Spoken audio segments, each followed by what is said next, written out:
So yes, I will talk about, in general, how do we search for a pain gene, what has been done today, and what we can expect for future. This is my motivation today. And I ask I try to ask myself this question every time when I give a talk: why we care about pain genes?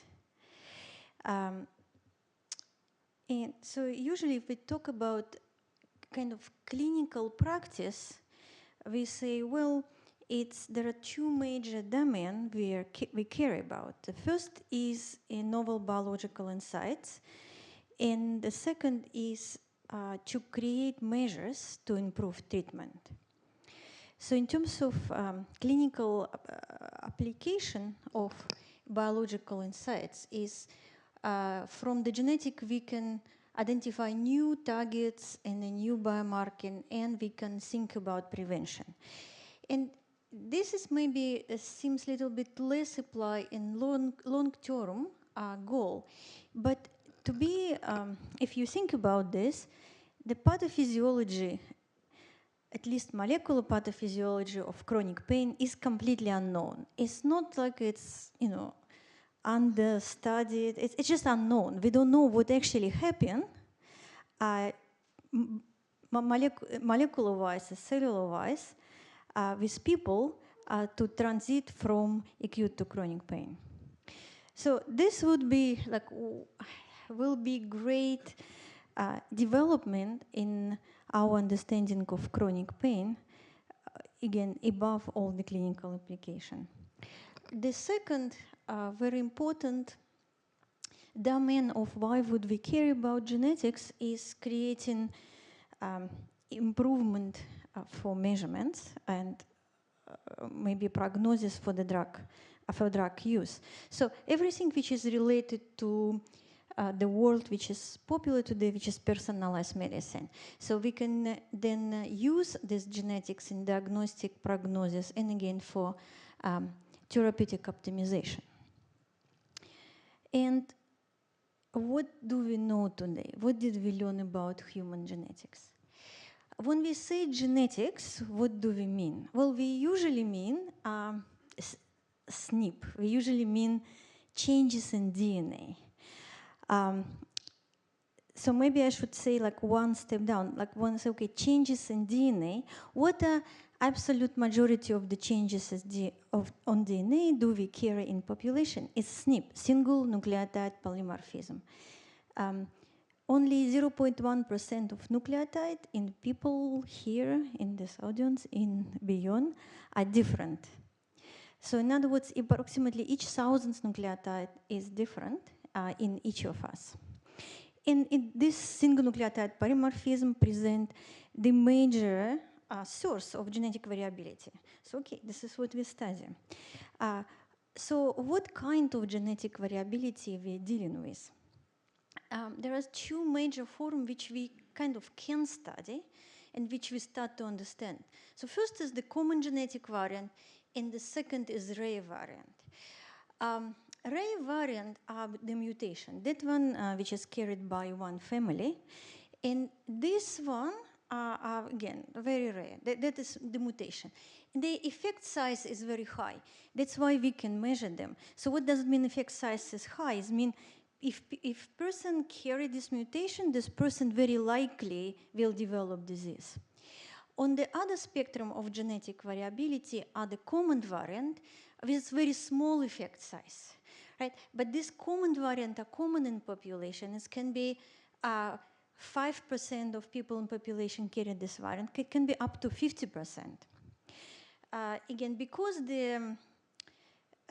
they're common, they cannot be of the major effect size. This variant does not exist. So we have these two major domain, the rare variant and common variant, and we learn different things from these two different variants, and we study this variant in a different way.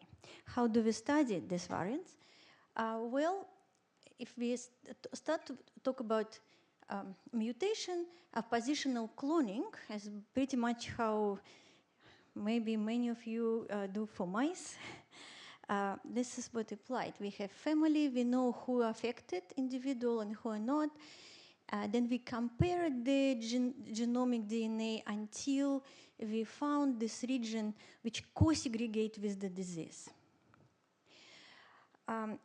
We first learn in terms of genetic of pain, our first knowledge actually came from the positional cloning, came from mutation, came from the family who are affected in terms of the pain phenotype. And as we know, there are both families who has individual who don't feel pain, and a family where the phenotype are excruciating pain. So both increase and decrease. In spite of many movies you saw about the people who don't feel pain, these individuals are very, very rare. In fact, it's only dozens of families known who do not feel pain. And you can compare this with frequency of the people who cannot hear or cannot see, who represent the hundreds of thousands individuals, which just give us a hint about how important for us, for our survival, is a proper sensitivity to pain and actually to feel pain. So what do we learn? The first gene which ever has been cloned is neurotrophic receptor kinase 1. And then about 10 years ago, so I think it's almost 10 years ago, when the whole sodium channel story unwind, and we realize how many people who don't feel pain or opposite, who has the phenotype of excruciating pain carrying mutation in the sodium channel. So this pie chart presents the frequency of publication where of all the genes in this rare mutation, which has been published at least twice. And you can see that sodium channel 1.9 or so the gene name is different, SCN9A, and neurotrophic receptor kinase 1, they basically habitate the majority of the literature space. And there was a number of other different genes, again associated with different clinical condition, both absence of sensitivity to pain, like a congenital sensitivity to pain or hereditary sensory neuropathy, and opposite primary erythromyalgia, for example. So NaV.7 became very famous gene, and a lot of data became vastly available about the mutation in this region. And so what is, again, interesting, particularly about NaV.7, is in population we can find mutation which cause both increased activity of receptor and then associated with the painful condition, and decrease, so actually eliminate completely mutation which eliminate activity of NaV.7, leading to absence of pain. So you can see that even from this table, we can see that even there are not that many families exist. We have this multitude of different genes. Getting further into heterogeneity, if you will locate the mutation in the NaV.7 receptor, so this is the receptor and the gene, so meaning this is the locus, meaning the place on the DNA where all information of the receptor coded. This is exons, and this is how receptor is looking within the membrane. So you can see that family carry many different mutations in many different places of the receptor. All of them have the same functional consequence, but it's not the same mutation. So this adding to the heterogeneity of clinical presentation, but also adding to our knowledge of heterogeneity of genetic contribution to pain phenotypes. And of course, there are these common pain condition, which are very common, unlike very rare familial diseases like low back pain, fibromyalgia, TMD are extremely common in population, and we heard numbers today. So the heuristic model here was that all this multitude of the gene contributed to intermediate phenotypes, contributing to painful condition, and any functional changes within this multitude of the gene will be contributed in the mild way to the risk of developing pain. So let's look what we know about this genetic variants. The whole pain genetic field is very young. So I started in the genetic field of pain a little bit after 2000. And in 2000, there has been 2004, 2003, I has been questioning all the time by my colleague geneticists who would say, no, you cannot study pain because pain is subjective. You should study something real, like a sperm count, something which definitely leading to advantage, revolutionary advantage, right? The pain, it just cannot be even having genetic background. And right now, when I talk to even my students, they don't understand how, people could even think this way, right? Because right now, okay, so everybody in agreement that, yeah, maybe pain is subjective, but it's real. I mean, maybe presentation of pain is subjective, but it's objective in its reality, meaning it should have a molecular presentation. Well, the first papers then start to be published in 2004, 2003, and as of today, if we will count all publications which dealing with the genetic of pain, 2 genes habitate the publishing space, and it's CMT, catecholaminomethyl-transferase, and opioid receptor mu1. But today is not what we want, because absolute majority of the studies came from the candidate gene association study. Today, this is not what we want. Today, we want genome-wide analysis. And unfortunately, pain is behind other field. Besides migraine, we hear a lot of GWAS, people doing a lot of GWAS, but in terms of publishing GWAS data, which are really statistically significant in post-Bonferroni correction for GWAS, there was only one so far on the widespread pain. So, but a lot of action is happening. I'm very excited to see all this. I think within actually a year or two, we will learn a lot. And, as we understood right now also from other fields, what we would need to do, we would need to combine all our data set, not only for replication between GWASs, but also to look at all other omics, on transcriptomics and metallomics and metabolomics, to make a sense of what we're seeing. So how then we measure and study these common genetic variants? We do association study. So when we do association study, we do control in we collect a lot of control in cases, and a lot is mean ideally in the dozens of thousands.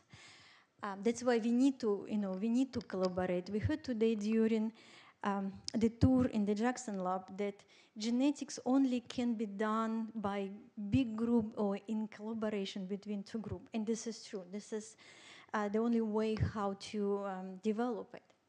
So then we compare frequency of the minor allele and look at this variant where minor allele frequency is different between cases in control and post-Bonferroni correction for genome-wide analysis. So what we did is in my lab, this is Ryan Lichtenwater, so who's a computer science, PhD in computer science. We created this database where we collect all information about all genetic study which ever have been published in pain.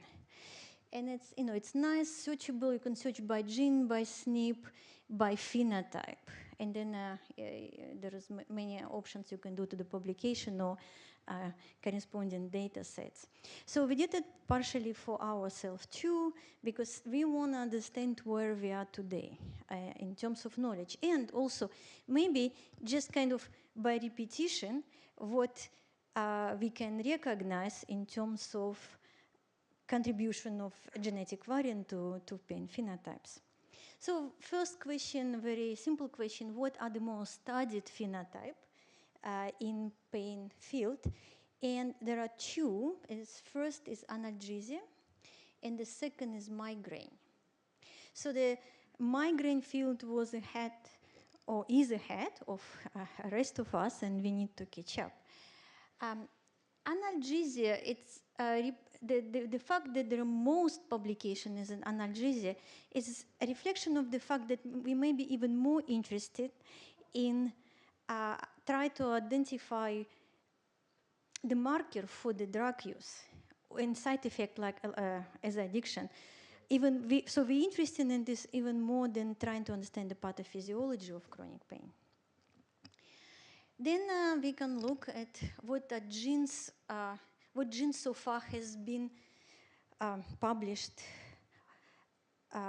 For what genes we have the most evidence of being contributor. And as I said, so right now, so this database only have information about genetic variant which has positive association. So we didn't include negative, only those which people show statistically significant association. So two genes today habitate the space, the mu-opioid receptor and CMT, and this all, all top SNPs which also has been published so far are either famous non-synonymous mu-opioid receptor, A118G so forth gene, SNP or CMT variants, which consist these four SNPs consist of haplotype and CMT. And oh my goodness. Well, I had this slide. I'm having this on my computer, so I'm sorry. So because the next question, I think very important, and I hope you will find also interesting.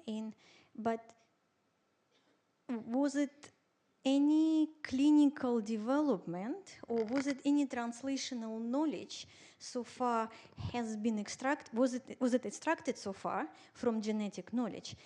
And so the CMT story, catecholomethyltransferase gene story, to me is maybe the most developed in terms of translational research. So here it says translational clock, and so there were these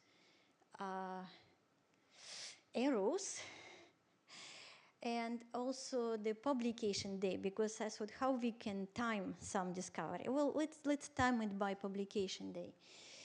And this research was done in UNC, leading by Bill Maxner. The first publication in Human Molecular Genetics was in 2004, when we found that genetic variant in CMT is associated with sensitivity to noxious stimulus and risk of developing TMD.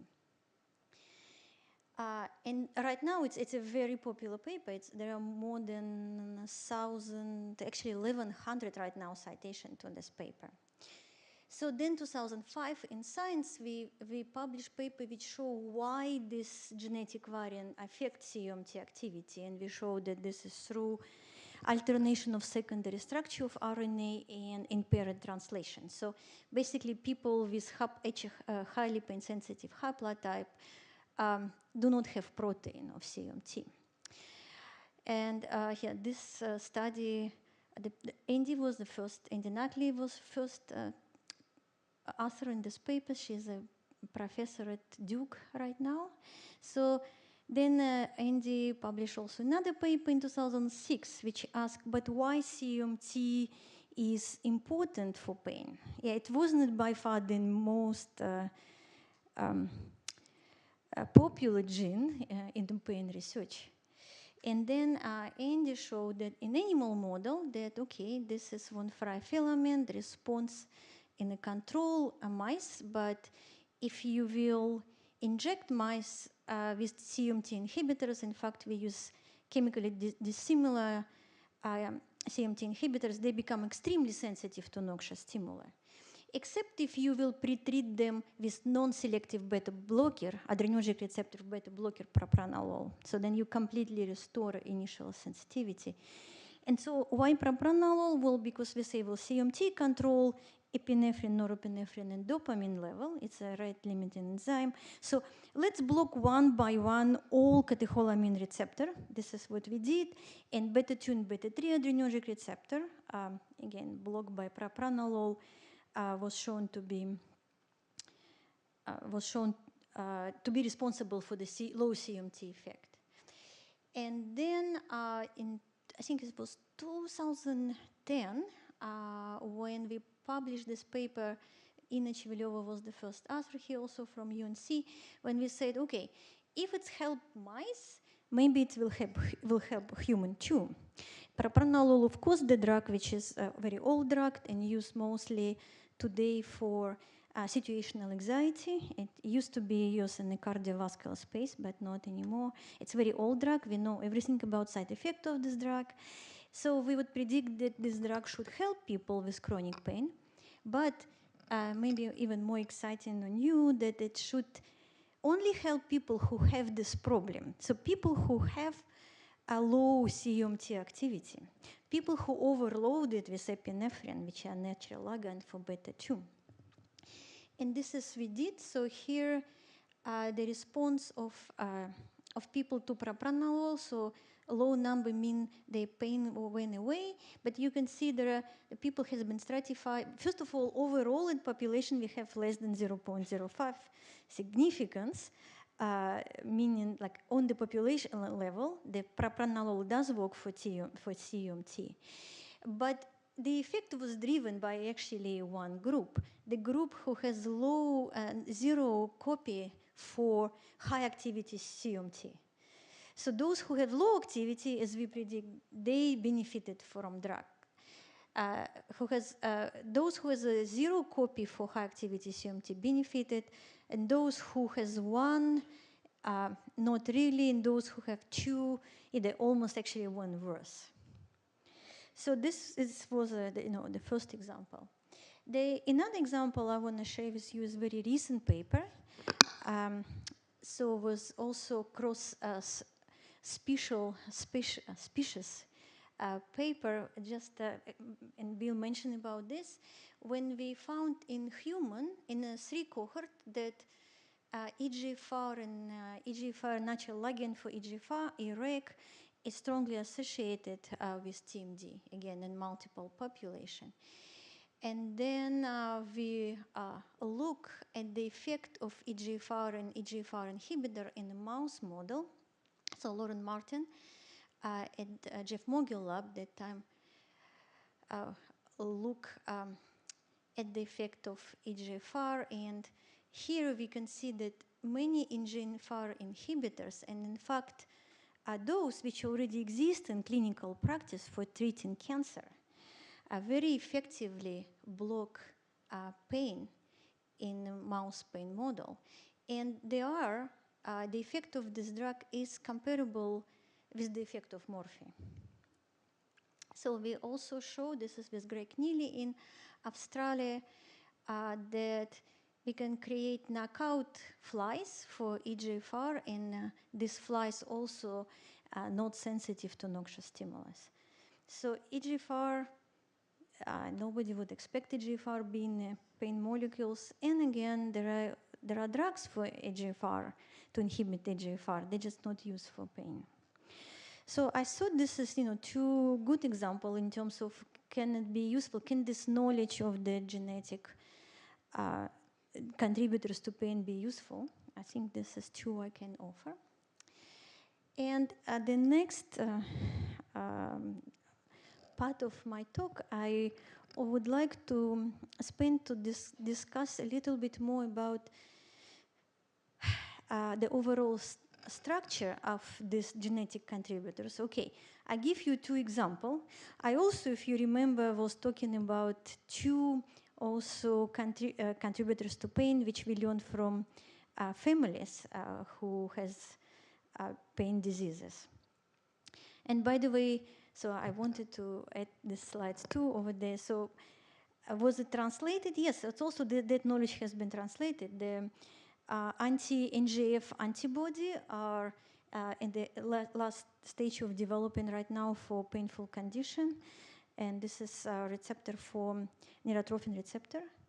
And also was a lot of efforts to block sodium channel. And there is also at least two drug right now at stage 2 clinical trial for to block sodium receptor, right?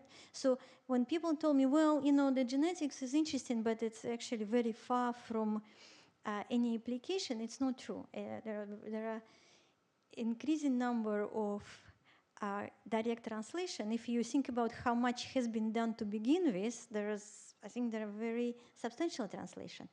So, okay, we say right now there are 4, at least we discussed today 4 genes, which is contributing to painful condition. But how many of them? How many is this variant? Is it 4 major? How they work with each other? So this is, I think, very important question. And how we can start to address this question? Well, we need GWASs. Let's look at the GWASs. But GWASs so far has been done only on migraine. So the migraine is the field, like I said, which is ahead of all other chronic pain condition fields. And multiple papers in Nature Genetics about the GWAS on migraine definitely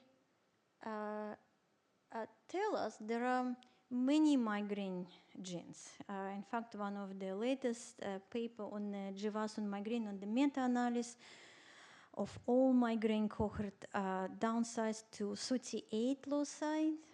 But you know, personally, I think there are much more or many more. What is also important then when we look at this loci, okay, there are protective risk. It doesn't seem to be connected. They don't seem to be connected to each other, or at least many of them not connected to each other. So, and again, this is maybe something to think. This is something new to think in pain field, but in other genetic common diseases, it's already clear that there are many genetic variants. So we're talking about probably thousands of genetic variants. Each of them contribute very mildly to the risk. What does it mean for us? Does it mean that it's actually useless to study this because we cannot develop drug for each particular person, having a unique constellation of the genetic variant?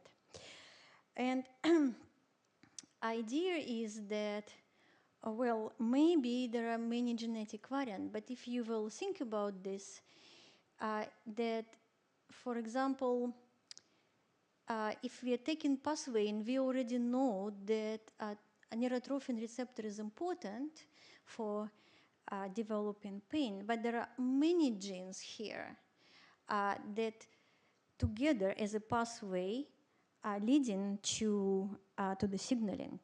So genetic variant in this pathway will all be grouped in this patient subgroup. So basically, NGF antibody should work for all these people, not necessarily for particular mutation. And it will be another subgroup that, for example, here is a hypothetical NF-kappa-B related group. So these people, it doesn't matter what exactly constellation of their genetic variant, they all will respond to NF-kappa-B inhibitor. So we can and probably should think about the subgrouping based on molecular pathway. Then the question next question we asked was, if we believe there are multiple genetic variants, what is the overlap in terms of this genetic variant between different chronic pain conditions. So what we did, and so Carol, Melotte, and Mark Parisian and my lab, we're in the last, hopefully, days of accepting the paper in pain. So what we did is we took all genetic variant from this human database, all genetic variant which people ever reported to be associated with any pain phenotype. So we combine all this genetic variant, which I think is about 500, as far as I remember.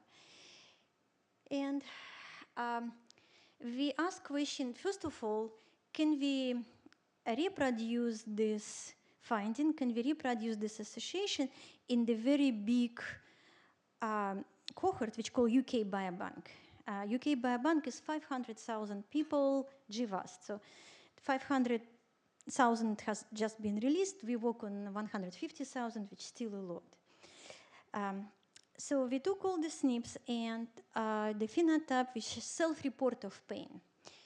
And in this case, there is, I think, 8, knee, hip, headache, abdominal, neck and shoulder, so-called general pain, which is equivalent to fibromyalgia, facial pain, back pain, and neuropathic pain. We also created so-called pain index when we ask how many painful sites the particular subject report.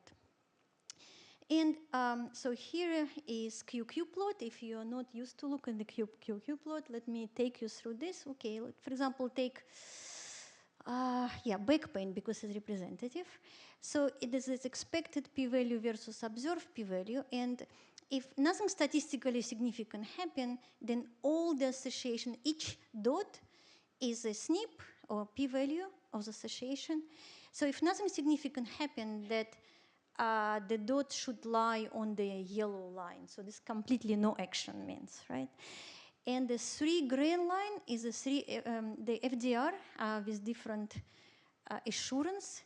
So you can see many genes across FDR to 20%, for example, in low back pain, and basically for each painful condition. So first of all, what people report so far has merit. It actually can be replicated. So this is number one conclusion. Number 2 conclusion is these variants came from diverse association study with very different pain phenotype. And they has been replicated very well also in different sites. Moreover, what we also did is, unfortunately, I don't know what's this, but you don't see the caption. So we colored the SNPs in accordance with the category where it came from the first association study. So the red was clinical pain, if it's any clinical pain, and if it's a solid red block here, it means it came from GWAS, meaning it came from migraine. Then analgesia was green, and nociception is yellow. So first of all, okay, does GWAS, as people say, that GWAS has more assurance for to be replicated? And answer is yes, a little bit better, not fantastic, but yes, you can see the solid block a little bit higher. So the GWAS data can be replicated a little bit better. But then, what we see replicated in here is number of replicated sites is, for example, this is general pain, right? Okay, 20 variant, which is above 20% of FDR, they came from also other clinical pain condition. But there are 4 sites came from association with nociception. And 9 came from association with analgesic response, which is kind of positively reinforcing the idea that nociception in response to analgesic are this pathway for developing chronic pain condition. That's why the drug is working on this analgesic pathway, because it's part of the pathophysiology. So then, the next question which we could ask, okay, so looks like there is complete non-specificity, not complete, but big non-specificity in terms of genetic variant contributing to chronic pain. But is it only true for chronic pain condition or not? And the answer is not. There is, in general, there is a pleiotropy, which is again geneticists recognize on other field of the functional genetic variants. So this QQ plot show that if we will take all our associated SNPs and pain, and we contrast it in two genetic data sets for other diseases. So these data sets basically have no pain condition, which is again reflection of the interest of the in general medical and genetic field for pain. So I think the only condition which are absent in these data sets are pain. But you can see how significant how significant is association of all the pain genetic variant with non-pain diseases. So again, there is this pleiotropy of genetic variant and gene affecting many functions. So as we keep telling each other that we should stop thinking about particular diseases, particular chronic pain condition specific for the site, we also start to also realize that we maybe even need to go outside of the pain domain. And so next exercise, what we did, we asked, can we identify the genetic presentation of this overlapping pain conditions? So what we did, we had this matrix of a correlation matrix. When we took in UK Biobank, we took pain condition 1 versus pain condition 2, and in each pair of comparison, we excluded people who report both. So every time it's only was people who reporting, for example, here only back pain, and pain all over body, or knee pain over body, and so forth. So we actually did all possible pairwise comparison. And so here is the statistical significance of the correlation, genetic correlation. So basically, there are the same genetic variants are responsible for these diseases. And you can see the R square of this correlation. There are very substantial overlap in the genetic variants which contribute to different pain condition. So what I would like to leave you today with the message of this overlapping genetic background, and I suggest to maybe start to think in the pain field like people in the cancer field start to think, that instead of think about the colon cancer patient and breast cancer patient and brain cancer patient, start to think about molecular pathophysiology of each cancer, and divide people not in terms of the organ of manifestation of the cancer, but molecular pathophysiology. And then we can target our treatment, again, not towards the phenotype, but towards the molecular phenotype. So analogous to this, what I suggest we need to think about is not the neuropathic pain patients, low back pain patients, and osteoarthritic patients, but a patient who will benefit from serotonin reuptake inhibitor or calcium channel blocker. So with this, I want to reemphasize again that to do this and really to develop field efficiently, we need to combine our efforts, and we should combine our data set if we really would like to understand pathophysiology of chronic pain and impact medicine. So from me and all people in the lab in McGill, I want to thank you again for your for your attention. Thank you.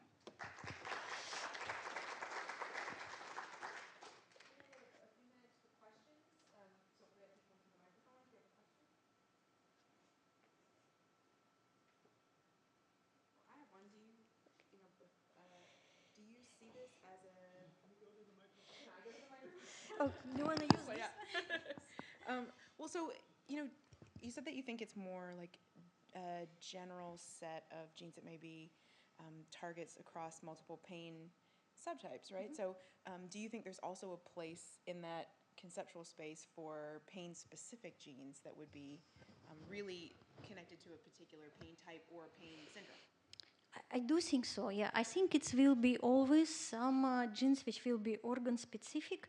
I don't think that vasopressin is one of them, but I'm sure there will be some organ specific genes, because in the end it will be important why people develop at that site, more likely exclusively than to others. But I do think that majority of the genes are shared. At least this is what we see right now.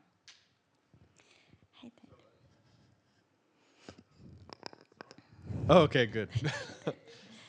So I think the EGFR story is really very interesting, and was wondering if you could just comment on if you were to do like a trial where you were looking at genotype and then using an EGFR inhibitor, for instance, to try to see if it would work in those people to treat chronic pain.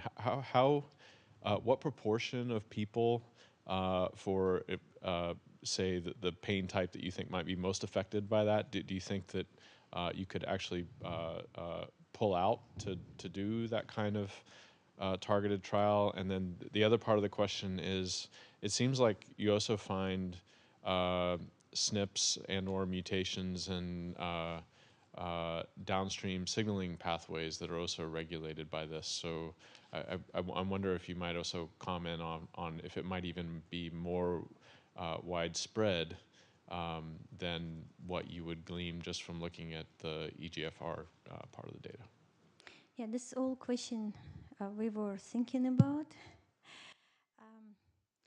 So what is the proportion of the people will be affected?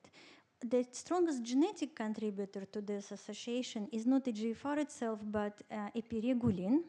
And genetic variant which is associated is expressed in about 6% of population. Now, does it mean that only 6% will respond to EGFR inhibitor? I don't think so, because I mean, yes and no. First of all, there is just general analgesic effect. Like morphine work on absolute majority of the people. It's a question of the dose, and also question is how long effect lasts and what is the side effect, right? So mice, like all mice, respond to EGFR inhibitors, regardless to their genetic. If we would like, though, to treat disease, that maybe we should be more genetic specific oriented, and then maybe the answer is the 6%. Yes, MMP6 is definitely very interesting, which is very downstream of EGFR. Would be very interesting target, and there are other research in other group which show importance of MMP6 in chronic pain condition. Should we target MMP6 instead of EGFR? Yeah, we definitely should try. This is my. Yeah. Well, thank you much.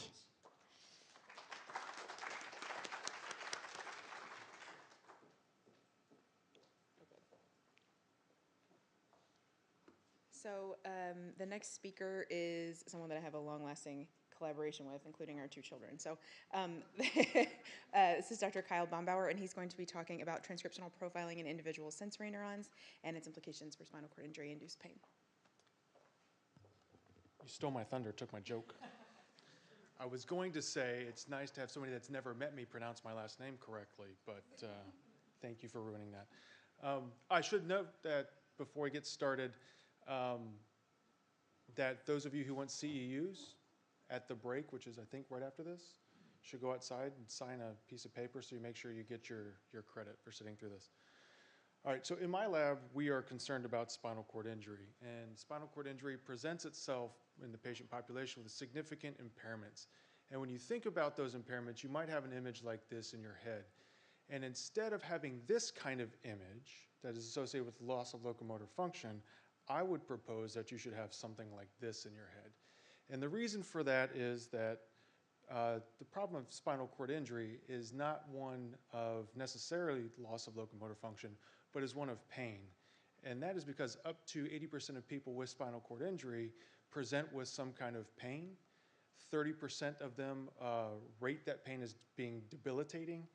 And when you look at this publication that came out of the VA from 2005, you can see here that the majority of patients that they surveyed report pain that is unrelenting. That is problematic for several reasons, not only because it hurts all the time, but also because it's makes it the third most common complaint amongst the injured population. The two above pain are loss of bowel and bladder function and sexual dysfunction. So these pain rates pretty highly up there. When you look at where locomotor function, loss of locomotor function falls on that list of patient concerns, it's fairly low. I would also argue that the dysfunction you see in the bowel and the bladder might also represent a pain signaling issue. We have data coming out of our lab now that I'm not going to talk about today, but suggests that at least in the bowel, that the dysfunction that you see is a result of altered pain signaling. This type of pain is particularly nasty. It's treatment resistant, so a lot of the things that we do, at least pharmacologically, not only don't work very well, but in the case of using things like opioids, it makes the pain worse. And so there were some papers published while I was at Texas A&M that I had nothing to do with, but the postdoc that was in the lab with me, Michelle Hook, published several papers showing that administration of opioids like morphine not only increased pain in the spinally injured, this is a rodent model, but it increases the lesion size, increases mortality, delays the recovery of bowel function, bladder function, and locomotor function for those animals that do survive. This type of pain is also nasty because it's, I don't know if I would use the word ironic, because I certainly don't mean it like Alanis Morissette meant it, because that's more of unfortunate. But I do mean it in the sense that it is just unfair. Because when you think about spinal cord injury and you get this disruption of sensory function, you have a patient population that can't feel, for example, their toes or their feet, except for the fact that they burn all the time. And we can't stop that. Pain is another problem in this population because it also undermines recovery. Not only because when you think about physical therapy, everything hurts when you touch these people, for example, but the plasticity that is engaged as a result of chronic pain, or the plasticity that is responsible for that allows chronic pain to develop, competes with that type of adaptive plasticity, allows for recovery of locomotor function. And so we showed, while I was at Texas A&M and a bunch of experiments that we did, that the spinal cord fails to learn, for example, when you induce chronic pain states. And so spinal cord injury really does represent a significant pain problem. And this is striking for many people. Pain following spinal cord injury represents itself in a regionally specific manner with respect to the lesion. Here is a diagram of a thoracic injury.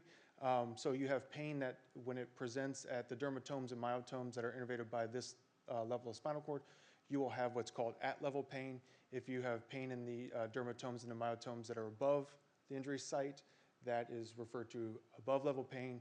And then you have all of this, which is below the level of the injury, which is referred to conveniently as below-level pain. The majority of injuries are cervical, so up in here. And even when you're talking about thoracic level injuries, you're talking about the majority of real estate that's affected, at least in terms of pain, being a below-level phenotype. And this type of, this phenotype is interesting to us because it has a very specific quality. People generally refer to this type of pain as being burning in nature. And if you think about half of the population having unrelenting pain, and this is burning, that's got to be an awful existence. This is also interesting to us because not only the vast amount of real estate that is left over and that's affected by pain, but these afferents that innervate all of these tissues are undamaged. And so this is puzzling to me.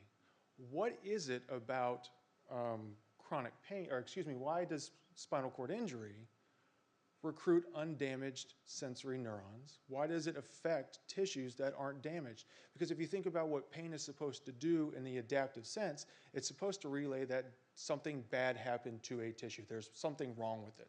And in these cases, in many instances, even the injury that caused the spinal cord injury doesn't damage any of this tissue.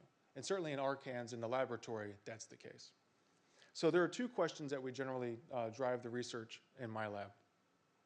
One, how does spinal cord injury recruit below-level afferents? And how do primary afferents contribute to spinal cord injury-induced pain? And now, much of the research, when you go into the literature, has focused on the central nervous system. And I'm out here talking about the peripheral nervous system. So why do I care about the peripheral nervous system? And that comes from a simple bias that I have. And that is the transduction of environmental stimuli happens at the peripheral level, right? The spinal cord and the brain don't know heat. They don't know mechanical stimulation. They don't know cold. They know action potentials.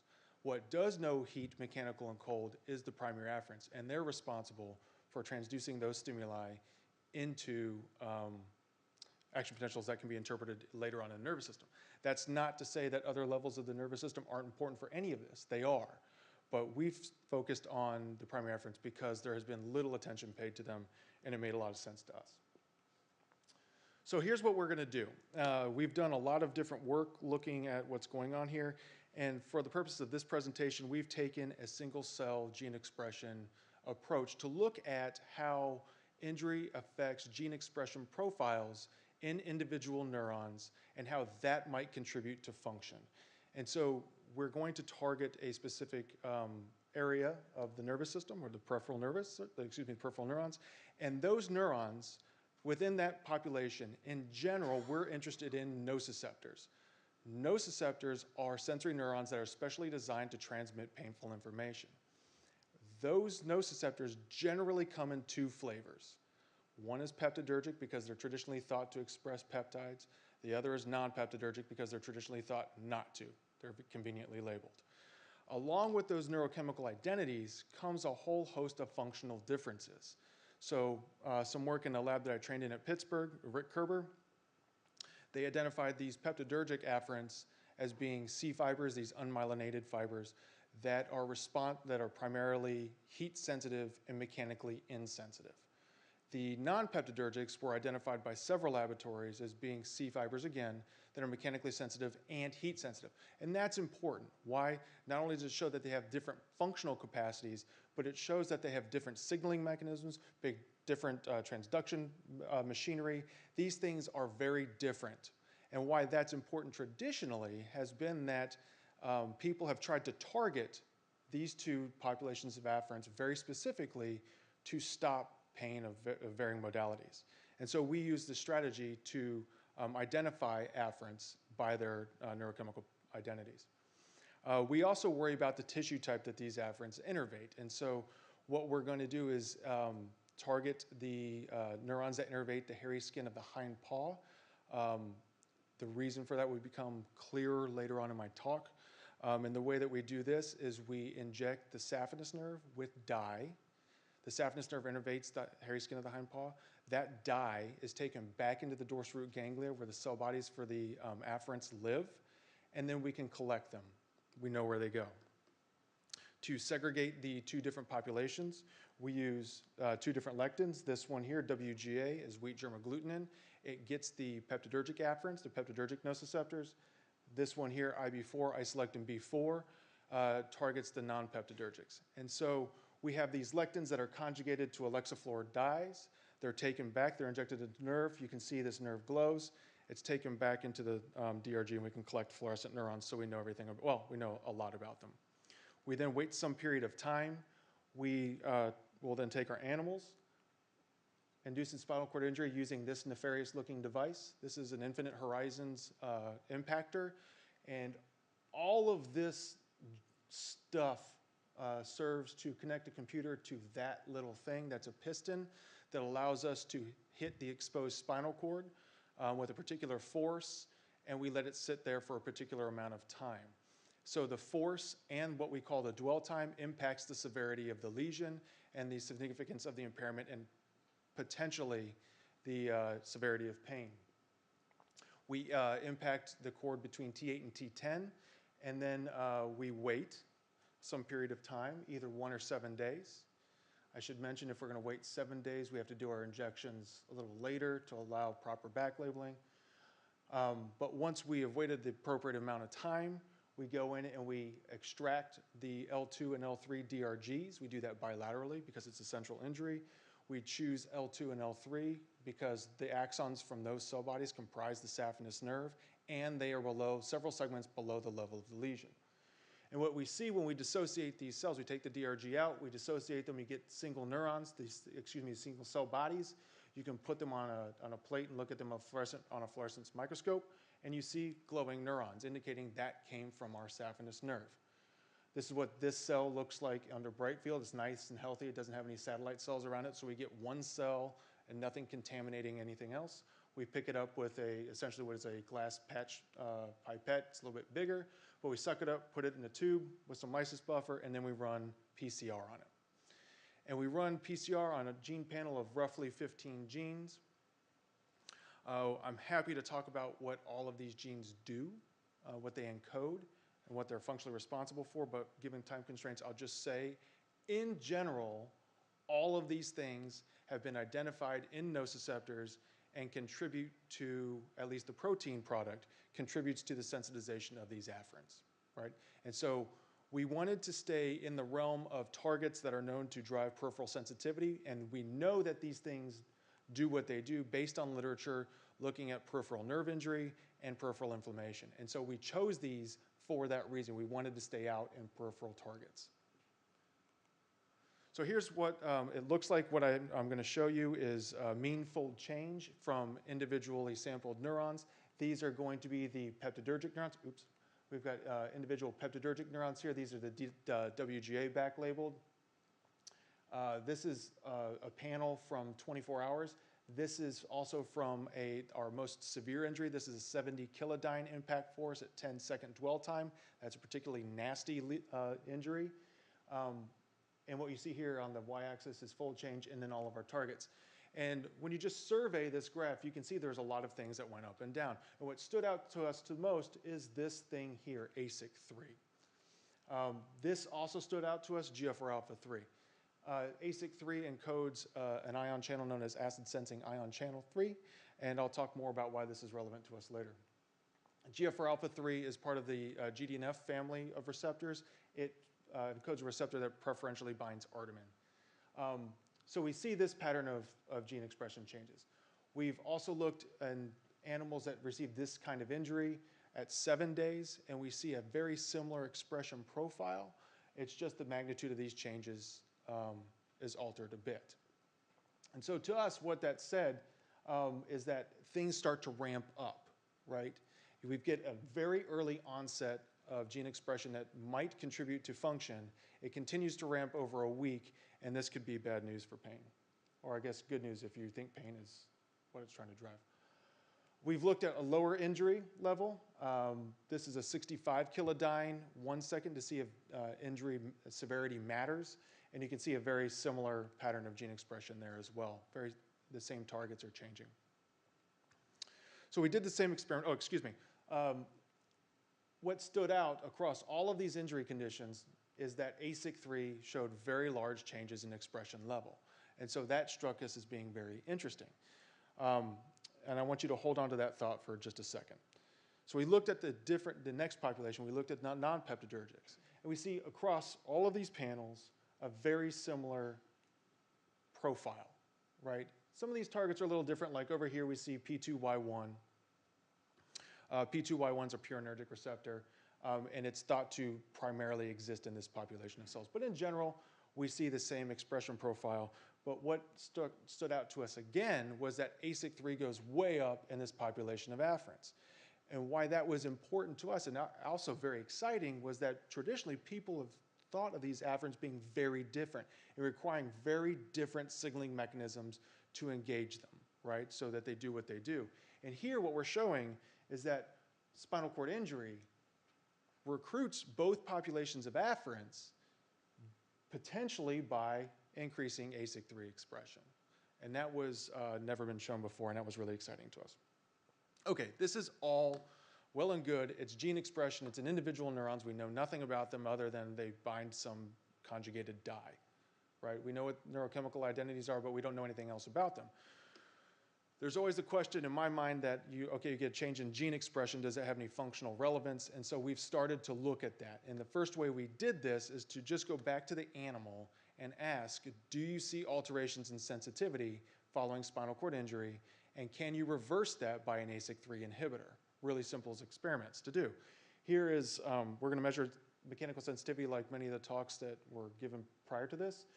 This is our very fancy, highly technical Von Frey mechanical sensitivity assessment apparatus. I bought this terrarium grid at a pet store for about $10. This is a series of intact mice. This is what we do in different experiments. Our spinally injured animals are contained in different cages not cages, but containment apparatus, so it allows them a little bit more room, and we can access their feet from the top and the bottom. This is the Von Frey filament. You poke them from the bottom, you poke their feet. Each filament is calibrated to bend at a particular force, and so you can just keep on going up, increasing force to get a withdrawal response, and therefore you know what that response characteristic is, and it stands to reason then that animals that are supposed to be in more pain would show lower response thresholds. And indeed, that's what we look like we have. This is a preliminary experiment with a very low end of 3 animals. What you see is that spinal cord injury induces some kind of sensitivity, at least it looks like, in these animals that persist for over 7 days. But when you administer an ASIC3 antagonist called Apodex2, we gave this antagonist at the time of surgery, 1 time, intraperitoneally, 20 picomole dose, 20 microliters, a very small dose at the time of surgery, and we see that it alleviates at least mechanical sensitivity for about 7 days. And so that suggests to us that something important is probably happening here at a functional level. So what we're doing now is we're going back to look at what's happening in the afferents. And prior work, we did this with some help from Eric Levine's lab. We took dissociated sensory neurons, much like we would do for our back labeling studies, plated them and did whole cell patch clamp, and just looked, right? We didn't do anything to them, we just recorded. And what we find is that naive neurons don't do a whole lot of anything interesting, and that's exactly what you expect to find. Sensory neurons are quiet normally, right? They don't fire until you stimulate them. It isn't until they are injured that they look like this. And what we call this is spontaneous activity because we didn't do anything to them to make them fire. It's spontaneous. And people have hypothesized, and some animal literature and even some microneurography studies have shown that this type of activity underlies ongoing pain. And so this looks clinically relevant. So the question is, does ASIC3 have anything to do with this? And so what we've done is we're going to use an RNA interference approach, and we've developed 4 different species of antisense oligonucleotides.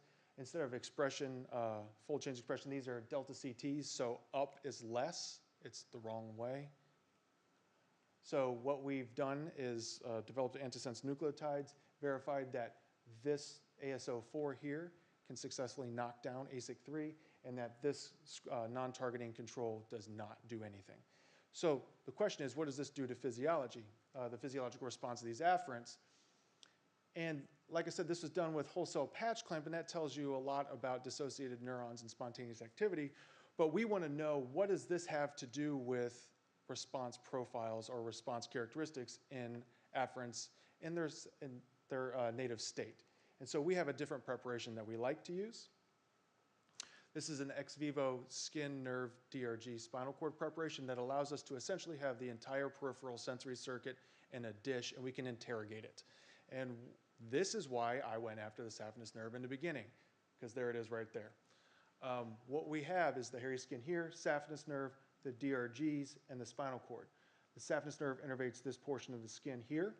And so what this allows us to do is go in with sharp electrodes and record from neurons in the DRG. We can then come out here and stimulate the skin, right, with mechanical force. This is a mechanical stimulator, heating and cooling, and get a response profile for each afferent. And then we can look to see how knockdown of ASIC3 in injured animals alters any response profile. And so you end up getting traces that look like this, something like this anyway. This is from a different set of animals, but it shows the idea. What we have here is a C fiber that is mechanically insensitive and heat sensitive. This C fiber shows responding. This is firing in response to noxious heat. But you see this afterwards. That's what we call after discharge, and in some cases, ongoing activity. This is a response that's similar to spontaneous activity in that this has no reason to occur, and you only see it in, I shouldn't say has no reason to occur. This doesn't happen in uninjured afferents, right? In injured afferents, this starts to emerge, and so it represents a particular kind of neural correlate to pathological pain. This afferent also showed spontaneous activity. We started recording from it, and it didn't like what we were doing, and it just fires nonstop. Well, it stops, so we can do its characterization, but it fires without stimulation. This is a polymodal. This is a C fiber that responds to noxious mechanical force and then shows after discharge and ongoing activity. It also responds to noxious levels of heat and this ongoing activity as well, but not cold. And so if this represents some kind of injury phenotype, can we administer ASIC3 antisense oligonucleotides and prevent some of this from happening? And that's what we're currently working on now. We are also interested in what's going on with expression profiles and in individual neurons. So I showed you mean data. And if you graph those data a little differently, you get an interesting story, because one of the benefits of doing single-cell gene expression profiling is that you can get presumably less error in your analysis, and that's because you don't grind up the whole ganglion. You know where your neurons are plugging into a tissue that's presumably affected. You know what kind of neuron you have, and you can reduce some of your variability, except if you were really critical of the mean data I showed you, there was a pretty decent rate of error. And so we graphed all of our afferents, and I'm just showing fold change on a few of our targets. And when you look at them, you see that there is some dispersion amongst our populations, which is really interesting on itself. And you can see here that it looks like, at least I should orient you here, these colored ones are from injured animals, these ones are from naive animals, and you can see, at least in the case of ASIC3, that you get a cluster of cells here and a cluster of cells here. And that might represent two different populations of cells. What's interesting, though, is that you see that injury can cause a shift in this clustering. And so you see this increase in expression in GFR alpha 3, and all of these cells clustered right here. Is that this population of cells that just increases their expression level? Do all of them go up? Does this population here of low expressors change? Where do they go? What happens to them? And does this have anything to do with physiological function? And you can also look at this in a different way. This is looking at just what happens in injury. You can look at it in terms of injury severity, and you see alterations in clustering of cells as well. And so does that contribute to sensitivity that you see following different types of injury? So we're trying to understand that as well. So with that, I'll say that spinal cord injury increases genes that drive nociceptor activity within 24 hours of injury. And this time period is really important. If you're a human and you have spinal cord injury, chances of you reporting pain don't happen for weeks to months after you experience an injury. So this has been written off in the old literature as being irrelevant. What I would argue is that it's not irrelevant. What I would argue is it makes treatment of spinal cord injury-induced pain problematic. Because if you're a physician, if you're a nurse, if you're some kind of healthcare professional, and someone doesn't complain to you about pain, what are you going to do about it? Jack squat, right? Because there's no complaint, right? But I would argue that the afferents are changing quite rapidly following injury, and then that increase in gene expression and potentially that contribution to injury-induced nociceptor activity is driving the emergence of chronic pain.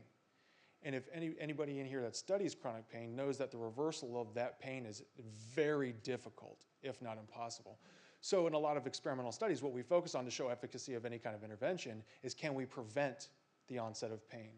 And in a lot of models, it's not clinically relevant because you can't go to, say, a low back pain patient and say, hold on, before you get on that ladder, I'm going to give you an injection of this fancy molecule, so just in case you fall, you don't end up with low back pain, right? You can't do that. Or if you think about it the other way around, once you have low back pain, say you're out shoveling snow, you wrench your back, you go, oh, I'm just going to rub some dirt on it, it'll be fine, I'm going to walk it off. And 3 months later, your pain hasn't gone anywhere, and the treatment is very difficult to reverse that pain. However, if you end up with a spinal cord injury, you fall off a ladder, break your neck, you dive into a pool, you smack your noodle and break your neck, you are going to the hospital. You are going to see a doctor, right? There's no walking and rubbing dirt on that, right? And so this is potentially a target that we can intervene with at the beginning of all of these processes, or any number of these genes that we've identified. And we can go and do more and look at how these things change over time. So I would argue that at least ASIC3 is a high priority candidate gene for intervention for pain following spinal cord injury. We know that at least it contributes to mechanical sensitivity following spinal cord injury, and that goes along with other people have published about the role of ASIC3 in pain and that it's a mechanical transducer. There are some published reports out there that say it has a role in heat, and we're going to examine that as well. And we do think that it contributes to nociceptor sensitization. More broadly, I would argue, and I don't think this is any shock to many people in this room, that not all pain phenotypes are the same. And so there is no magic bullet. And so if you want to talk about precision medicine, you don't need to, you need to worry about the individual, but you need to worry about the individual and the type of pain that individual experiences. But beyond that, and this is going to get where being trained as a physiologist conflicts with some of my mentor's beliefs, but it might be that I'm just hanging around a geneticist an awful lot, is that you need to understand the interaction between the individual, the environment, the type of pain, and your cell type. What are you targeting, right? And so if you give morphine, for example, you're bathing the entire system in a mu agonist that has very different effects than probably what you intend. Not all neurons are involved in pain. Not all pain neurons that, not all neurons that are involved in pain have mu receptors. And some of those that have mu receptors do the opposite of what you intend them to do. And so you really need to know what you're trying to target. And you can do that in fancy, creative ways as we advance medicine. And so with that, I'll step off my high horse here and thank everybody. This is the lab, my long-term collaborator, wife, and the better half of this arrangement. This work was done mostly by Jess Yasko here and pictured here. And I'd also like to thank the people who fund this, Rita Allen, NIH, and UConn. So thank you very much.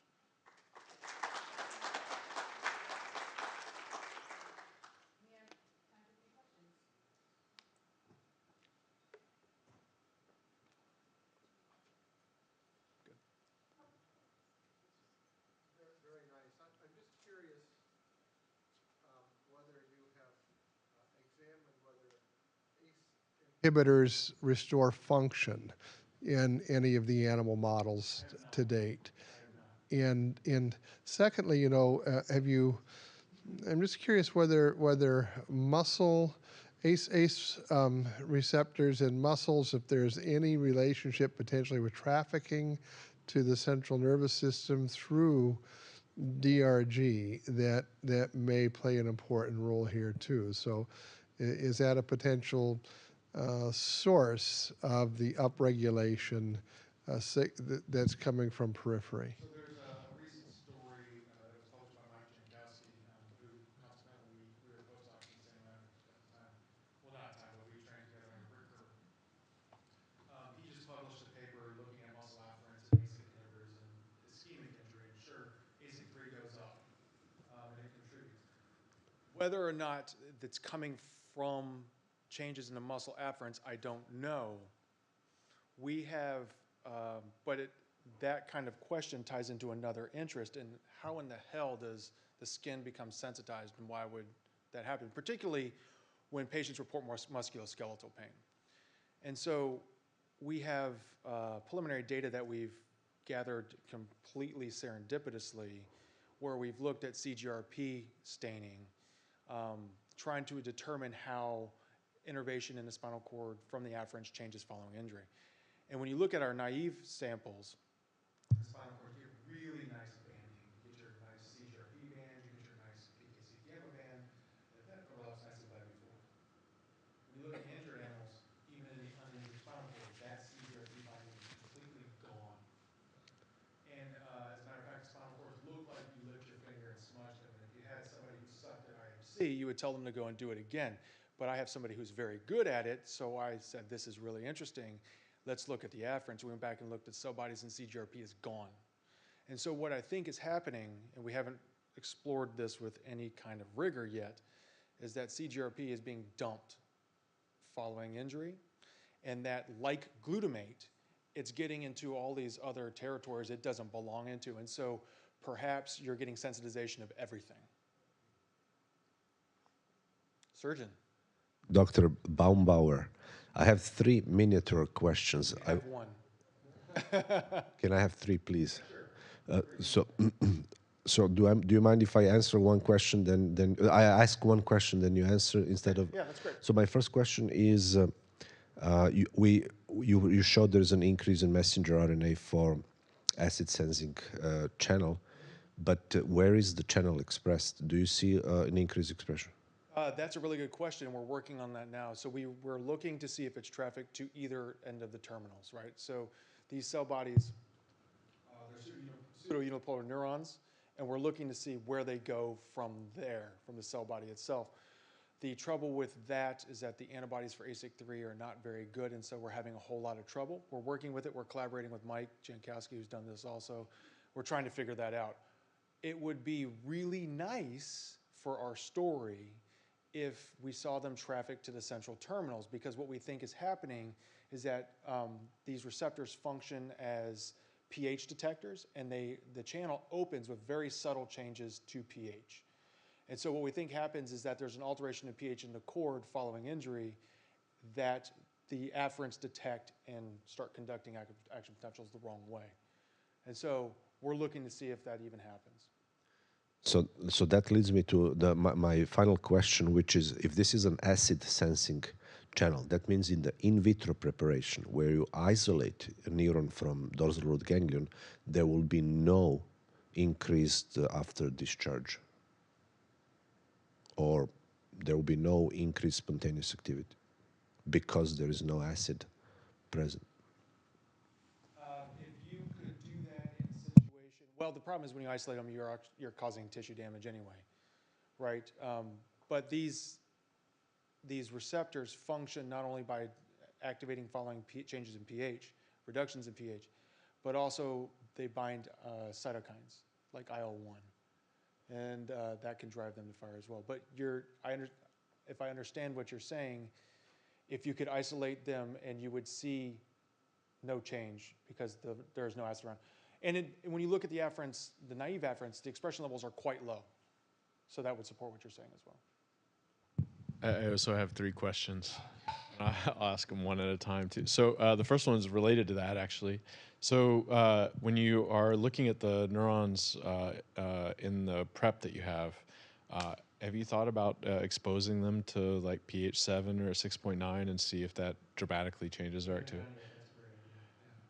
I also think that's that'd be cool. Yeah. So the second question is that I may have not understood the slide exactly correctly, but it looked like you were seeing in the non-peptidergic fibers after spinal cord injury a big increase in CGRP mRNA. Was that correct? That's absolutely correct. That's interesting. So when I started doing single cell work in Rick's lab, and Rick spent a lot of time yelling at me because we saw CGRP calc alpha in every cell we picked up. Yeah. And we've collected hundreds and hundreds and hundreds of cells. And he's had somebody else collect hundreds and hundreds and hundreds, redesigned primers, done all that work. And it turns out that calc alpha is in just about every single cell that we pick up. Yeah, I have a bunch of in situ data that shows the same thing. The protein doesn't either, and maybe I have a little idea why that is, and I'll talk about it in my talk. But that's really interesting. Yeah. It helps me to feel like I'm less crazy as well. So thank you. So the last question is, Were these experiments done in male or female mice? Female. All female. Okay. Female. And we chose female for a couple reasons. One, they're easier to take care of, falling injury. But two, the majority of the pain population in spinal injury is female. That's also interesting because we see a really striking difference in CGRP in males and females, where it seems to play a much bigger role in females. So that's also very interesting. It makes me feel less crazy again. So thank you. All right. That's what I do. You're Those welcome. are my 3 questions.